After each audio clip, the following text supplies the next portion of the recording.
very much. As members know, I'm a member of the House of Lords, and it's quite interesting because quite a lot of the Tory hereditaries who are still left, their ancestors were Liberals, actually. And there's just a little story that I'll share. You talking about Liverpool being the most conservative Prime Minister you could find. His descendant lives on in the House of Lords. And this week, there was a little kerfuffle in a place called the Bishop's Bar, a bit better than the one that But one of our newer members is the ex-Labour MP, oh God, my name's, I'm forgetting, black lady, oh dear. Scotland, no. King. No, she's an ex, oh, this is awful, I have terrible to see her, but she's got a baby. Una King. And she brought her baby to Bishop's Bar.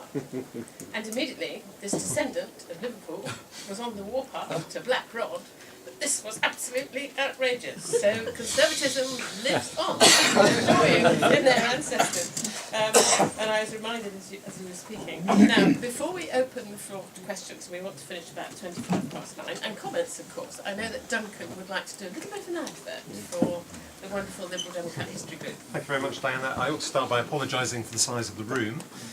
This is a very good conference centre in many ways, but it is a bit short of mid-range, mid-size rooms. And by the time we booked here, it was either this room or a room for 200, which we generally prefer meetings where there's standing room only. Also, this was a lot cheaper. So, the History Group, for those of you who don't know us, we have been around for the whole lifetime of this party, the Liberal Democrats. We were set up to promote the research and discussion of Liberal history, and we do that in four main ways. One is through meetings such as this. Of course, we'll be back at the autumn conference, but our next meeting will be in London in the summer. We are organising a witness seminar, so involving participants from an actual historical event, and the one we're trying to analyse is the project. Paddy Ashdown's attempt to cosy up to the Labour Party from in the mid to late 1990s.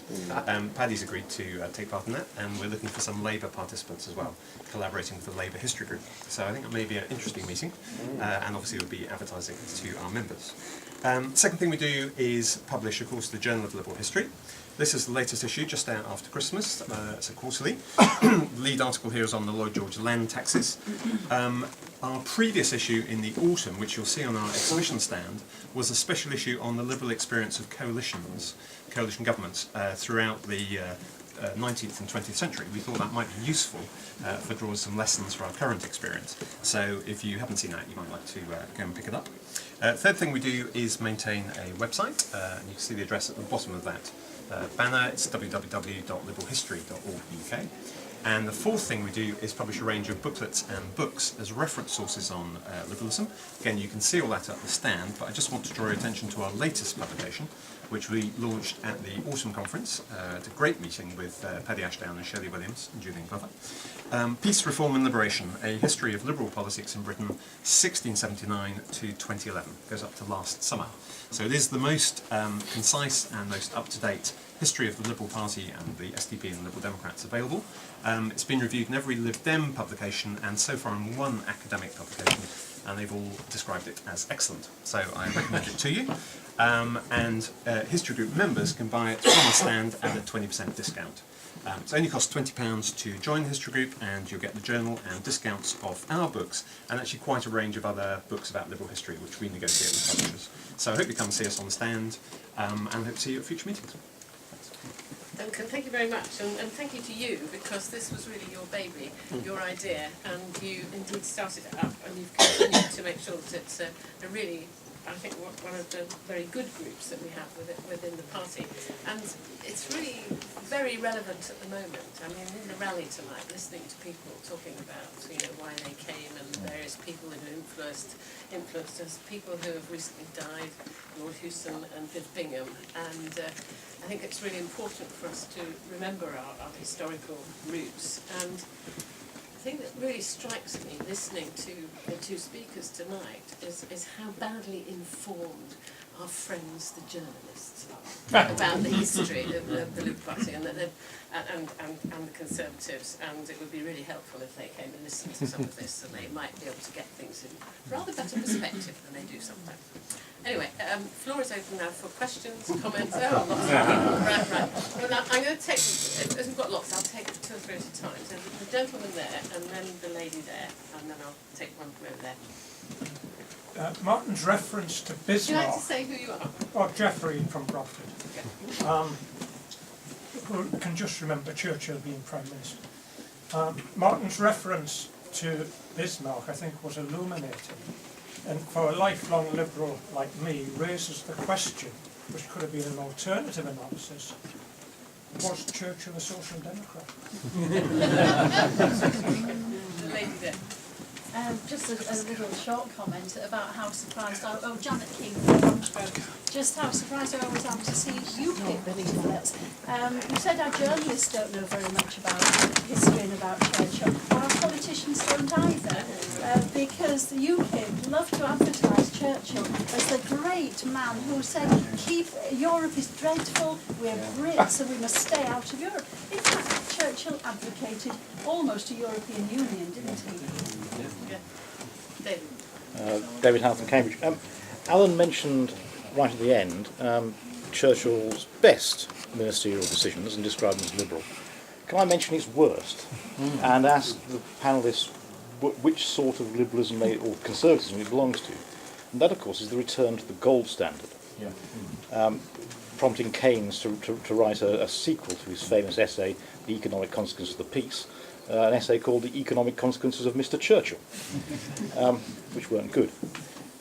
What sort of liberalism is that? Is it Gladstonian liberalism in the wrong age, or is it a sort of romantic conservatism translated into economic terms by a politician who wasn't perhaps an economist of the first rank? Do you want to start? Whatever you want to say about the comments or the questions. I'll take them in order. Churchill was consciously the follower of his father in Tory democracy, which was the kind of concept of Toryism which Martin was describing. And initially he did use that word occasionally, just once or twice I think. But I think he was conscious of that. But it had become an unfashionable cause, as indeed his father had become extremely unfashionable in the Tory party. One could carry out a parallel analysis of whether Churchill was a social democrat, but you'd have to start from the difficulty that knowing how you would define a social democrat in the 1920s. But actually, what you had was a Liberal Party which had a strong reforming force within it, people who saw that there were some things that you had to get the state to do for freedom to be real. And the comment which Martin quoted about, everyone is a collectivist for some things. I'm a collectivist, for example, in respect of the defence of freedom, because I think freedom of the individual requires collective action for it to be protected against the incursions of crime, monopolistic power and all sorts of other things. On the European Union, and Martin agrees with me, but I think this can be slightly deceptive. Churchill produced a wonderful language which would suggest that we should create some sort of European Union. But there's a lot of counter-evidence to suggest that he didn't buy into anything which reduced British political sovereignty. And that's why I said that I think he was primarily motivated by a real determination that we should not repeat the old conflicts. And that fed into the Schumann's and the others' arguments about creating some new kind of political union. And that was a bridge that Churchill didn't go across, in my view. I mean, the Council of Europe, the development of the Council of Europe, its more limited role, was a natural result of his kind of thinking. But I think his phraseology and his commitments didn't quite match, and he was equally interested in maintaining the wartime link with the United States. And that, he wrote 4 volumes of the history of the English-speaking peoples. He saw that the United States and the Dominions were a great international force in the world. On the gold standard, I think it is another piece of Churchill romanticism, maybe harking slightly back to Gladstonianism, but I think it's Churchill's rather occasionally fatal tendency to be attracted romantically to a concept which he didn't apply any kind of intellectual analysis to. I mean, I think you would have been capable of doing so actually, but economics was definitely not his subject. Yes, I agree with you. The return to the pre-war parity with gold was his worst decision. I think that one understands that as Chancellor he did consult very freely with people on both sides of the argument, but as you're implying, he was a little bit perhaps out of his depth anyway. All right, he wasn't. What we have to say is he wasn't a sort of committed Keynesian, but then of course very few people were at that stage. Plenty of liberals had not, absorbed it all yet. Keynes is still working it out after all, in the mid-1920s. So I think he felt he was out of his depth, and in the end he allowed himself to be influenced by what was after all a huge weight of conventional opinion. The Bank of England and the employers and the economists and the politicians all thought we just need to get back to the pre-war parity, and he succumbed to it in the end. So it's just not enough ideas there, really. The Bismarckianism is interesting, isn't it? I mean, again, I tend to think it was fashionable at the time, wasn't it? Bismarck had made a splash, and after all, Lloyd George was just as interested. He's sending his people across to Germany, studying their systems, reporting back, seeing how much we can copy and learn, and all the rest of it. So I suppose Churchill uses the language, but I think that he was just probably part of this sort of bit of fashionable thinking. Which brings me back to what I perhaps didn't stress enough in the talk, that I do think in sort of seeing him as whatever you see him as, opportunist or not, he was really a man of enthusiasms. That's really how I see him. He's not what we call intellectual, but he likes ideas, novelty. He jumps at new ideas, good ideas, ways of breaking out of the deadlock. Yes, this is the thing, you see. And he goes for it straight away.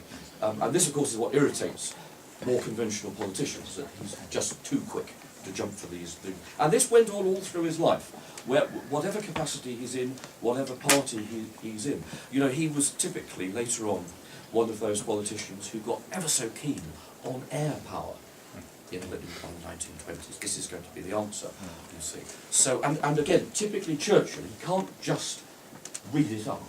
He has to have himself trained as a pilot, except that he crashed the aeroplane. And whereupon his wife Clementine, who obviously was the sensible part of this, put her foot down and said, end, finish, you're not. So he didn't actually qualify as a pilot, did he? But this is the typical Churchill.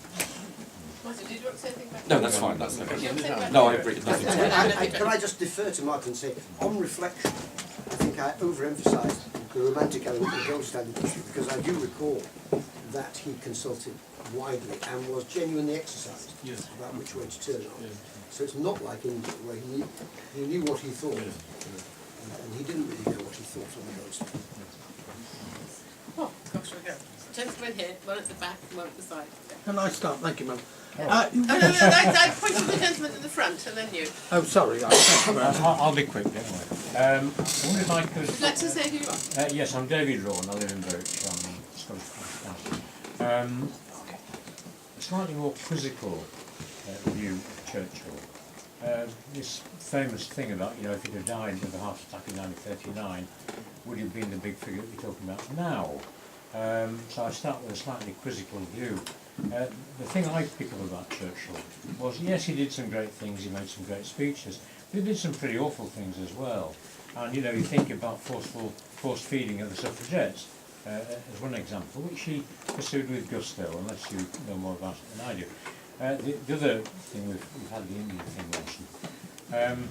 The other thing, which I think is quite interesting, but puts a bit of a light on him, when he went off, either as sacked or in the hoof, whichever it was, to join the battalion and become the company commander in Flanders, he turned what had been a very peaceful, quiet section where there was a lot of live and let live, where there'd previously been a Christmas truce, into one hellhole. And he was extremely unpopular with his own soldiers, because he kept sending things off and stirring the Germans up. And in fact, all they wanted to do is to get by and get on. And of course, I didn't mention Dresden, but this is another example. Do we have a man here who psychologically, but not go too far on this, in fact was very damaged by the loss of his father, by lack of attention, wanted attention, he had all the privileges of a ducal background, so he didn't have to push a door, it opened for him. And so in many ways he got a rather spoiled child. Right, thank you. John Count, City of Nottingham. Two things. Alan talked about when he Antwerp. I've not heard about that before. That was in the Great War. Say a bit more about that. And when he went to the Western Front, did he resign his seat for a time, or were they able then to stay in the army and still be a member of No, they Parliament? carried on fighting, happened in the Second World War as well. Yes, that's what I thought. That Voters was different. appreciated having their members off at the front. Yeah. The third thing, where you talk about being Home Secretary, you reprieved a couple of people. There's a question mark round him about Crippen. There's still a lot of talk about whether the body there was Crippen's wife. He's supposed to have had a letter in his pocket, which he forgot about, so might have reprieved him if he had it. The other thing I wanted to jump a bit, you mentioned Stalin. Isn't real the problem here, Potsdam and Yalta, that Roosevelt was making deals with Stalin behind Churchill's back? And that was made a point of the Europe whilst the boundaries in Europe after 1945 were what they'd been doing. Roosevelt was sick and allowed himself to agree with Stalin perhaps more than he should have done, and led to tyranny in Eastern Europe. Anyway, there's 4 points. Yeah, because those were rather long contributions. I think we'll just stick at 2. But I'm very interested in what you said about Churchill and his father and his sort of mental state or his character. One of the things that's been happening in the House of Lords when we've been kept there is that our fellow Conservatives, to keep people amused in the evening, they sometimes arrange various entertainments for us. And one night we had Michael Dobbs and Julian Fellows, and the theme that you have just expounded was exactly what Julian Fellows did rather well to us one evening when we were there for a very long time. Martin, do you want to start? Yes, I mean obviously you're right. Churchill did give plentiful evidence of feeling that he'd been, had a bad childhood. He was always writing letters. Obviously, his father died, but he's always writing letters to his mother, trying to sort of make her feel guilty in a way for not doing more for him, sending him money for a start, which she did spend rather a lot. So that it's difficult to know how much to place on that, but he does give the impression of being an adolescent and a young man who felt a bit starved of affection. If that is so, then I suppose people would often say this translates into an adult who is always trying hard to gain people's attention and people's love and project, and hence this would account for Churchill's rather sort of tactlessness at the personal level. Yeah, he wasn't very good at dealing with people, frankly, at a personal level, and he seemed very egocentric. That certainly is the impression that he gave to many people. And in a way, you also alluded to his sort of his class background, didn't you? That's part of it, isn't he? He is part of although no doubt the Marlboroughs were an impoverished ducal family, and he was only the son of a younger son and felt himself hard up, nonetheless he's coming out of the top drawer, and that probably, I think, does come over even through his liberalism, because one's stressing the belief in the rights of a free-born Englishman, which is fine.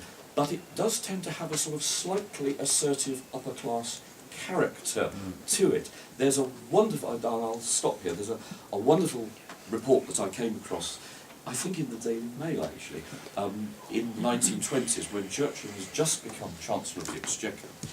Of course he was a keen motorist, as you would expect. He's driving his car from Millbank towards Westminster, where they've just built, of course, roundabouts were a new thing at that time. Churchill comes up to the roundabout by Westminster and drives round it in the wrong direction against the traffic, with results you can imagine. A brave police constable eventually stopped Churchill's car and explained to him, "You've got to drive the other way." Churchill, of course, wouldn't have it. Wouldn't have it at all, and insisted upon driving the way he wanted to. Now, this is typical, actually. He's not unusual for a man of that sort in that period, because upper-class people saw driving a car as an extension of riding a horse. And as a free-born Englishman, I ride my horse wherever I want, jump over fences where I want, splash peasants where I want, and therefore I drive my car in the same way without being tied down. And it is a fact that many MPs and peers simply didn't believe that the laws on motoring, especially the speed limits, should apply to them.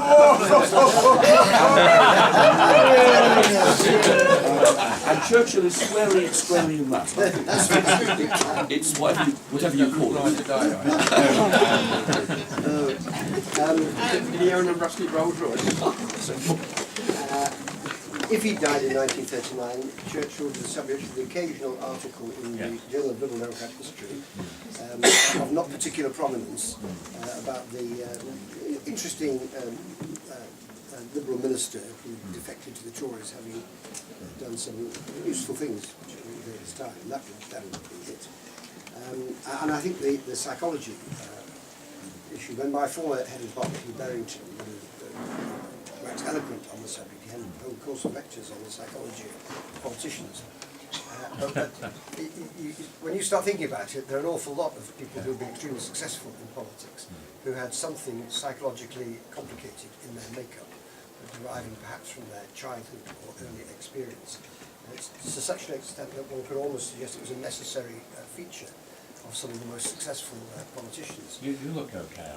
Well, that's my problem. Well, it's very interesting because Paddy has said that he reckons that his driving thing was because he felt abandoned. Yeah. Was a point at which his family, I can't remember which way they were going, Australia, wherever it was, and he said, he thinks this was, he had to prove himself, he felt a bit abandoned. I declined to say it because I hadn't realised that he'd said it himself. He'd said it himself, yes, no, he has. But it was in my mind when I made that comment a he moment ago. has. Antwerp was, the Germans had not taken Antwerp at the beginning of the war, it's not the date now. It was holding out, there were British soldiers there. Churchill thought he should take command of the situation. I've forgotten what the uniform was he put on, but it was something bizarre. Royal Naval Division. He was First Lord of the Royal Naval Admiralty. Division. He was First Lord of the Admiralty. But the Admiral, First Lord of the Admiralty should be running a siege defence. Is bizarre. That was Churchill. But at Potsdam, I think Churchill was in some ways disengaged. I mean, Roosevelt was, well, people say Roosevelt was disengaged by his health, but it didn't stop him doing deals with Stalin. And it's Churchill's, given the strength of Churchill's convictions, it's surprising that he was not more actively engaged in disrupting that deal-making process with its, in some cases, horrifying results, which went against everything he believed and illustrated many of the things he knew and feared about the Soviet system and its capacities. Just on money, his background, the purchase of Chartwell was a continuing drain on Churchill.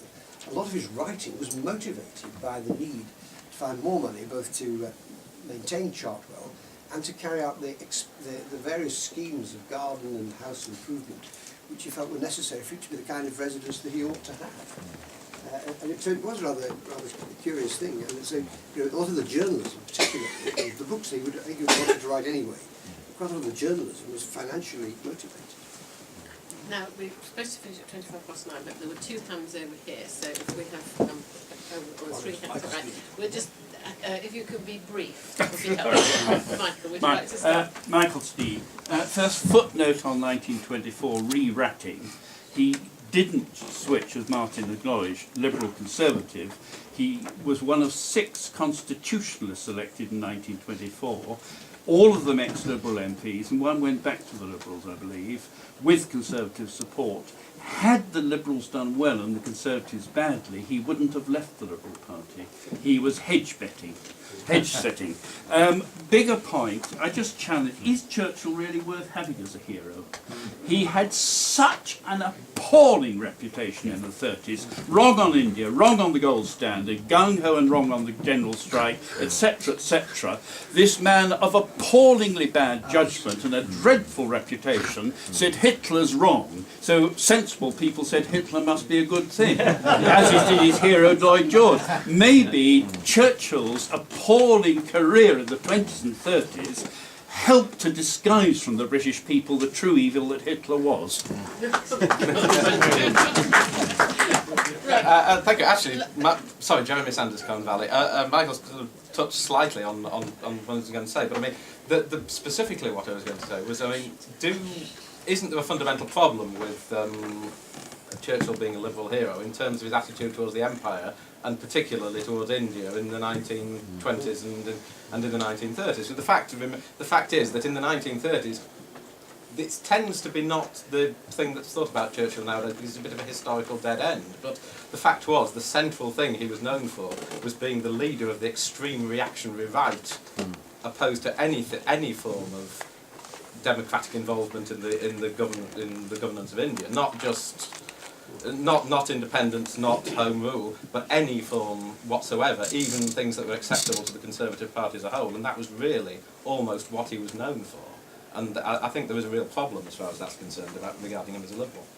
Yes, I mean, I don't start from the motivation of wanting to regard Churchill as a Liberal.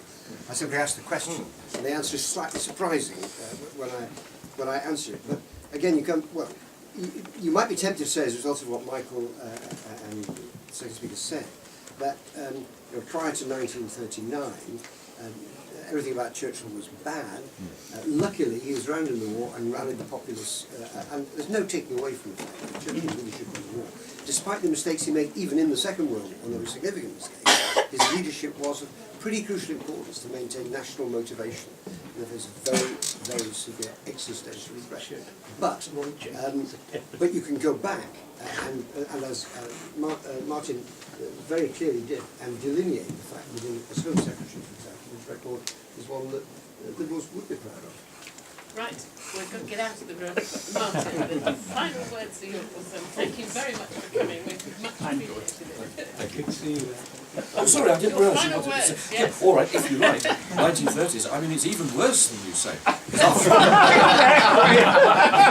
Many contemporaries, after all, reacted against him for a whole range, apart from the politics, of personal things. I mean, they thought he was a highly unstable aristocrat, just like Lord Lambeth. He was a drunkard.